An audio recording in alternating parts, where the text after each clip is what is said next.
Hello viewers, আসসালামু আলাইকুম। সবাই কেমন আছেন? আমরা ভালো আছি আলহামদুলিল্লাহ। সবাইকে শুভরাত্রি এবং সেহরি মুবারক। আজকে আমার সেহরিতে ছিল গরম গরম ডিম ভাজি আর চিংড়ি মাছের মাথা দিয়ে আলু দিয়ে বেশি করে ঝাল দিয়ে ভাজি করেছি। আর আমার হাজব্যান্ড আমাদের একটা চুই গাছ ছিল, সে গাছ থেকে যে চুইগুলো পেরে নিয়ে আসছে। আর এই চুইগুলো এত এত মজার, আর আমাদের এলাকাতে এই চুই খুবই জনপ্রিয়। চুই ছাড়া চলেই না। যাদের শরীরে গায়ে ব্যথা, জ্বর, সর্দি, কাশি, তারা এই চুই দিয়ে এই যে ভর্তা করে খেলে বা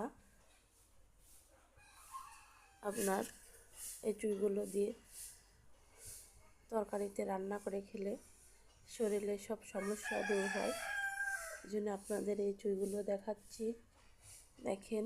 আর আমি খুবই অসুস্থ, আমার জন্য সবাই দোয়া করবেন, ভালো থাকবেন।